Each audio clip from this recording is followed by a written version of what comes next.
when we assumed office in Malacanang, I was still part of this administration during its formative phase.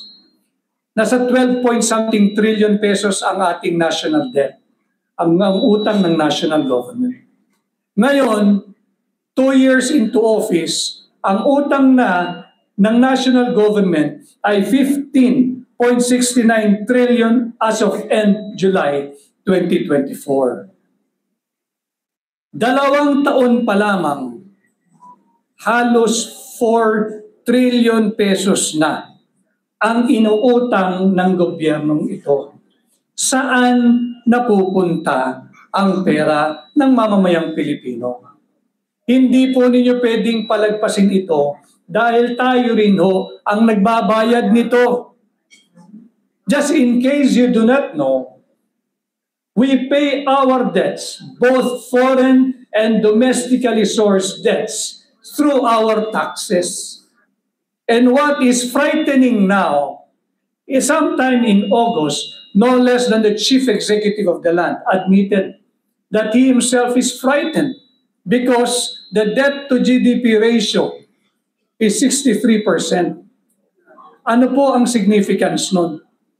According to the acceptable global standard, dapat ang threshold is 60% lang ang sovereign debt ng isang developing country like the Philippines. Our situation, our sovereign debt is 3% elevated from the accepted global standard for the sovereign debt of a developing country. Pag ito ay patuloy na tumaas, we will suffer and experience downgrading ng ating credit rating. Pag bumabaho yung ating credit rating, tataas po yung cost of borrowing. And so on and so forth. Magde-devalue ang piso, lalong lilit ang halaga nito, at parang magdadaos-daos na po ang pagiging problema natin sa pananalapi at ganun din sa inflation. So makikita natin dito, ang problema patuloy pa rin.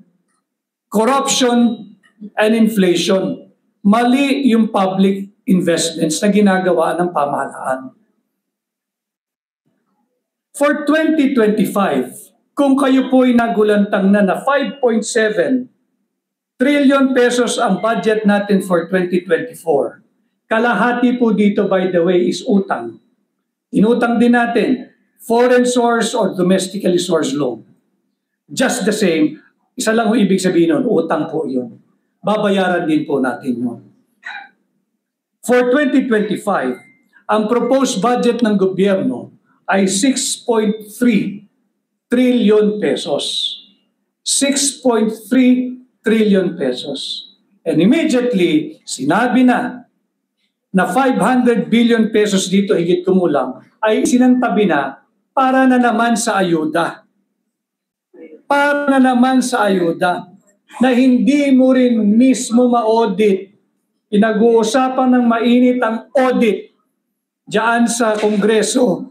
Paano mo i-audit yung 500 billion pesos? Eh nagre-reklamo nga yung mga recipient.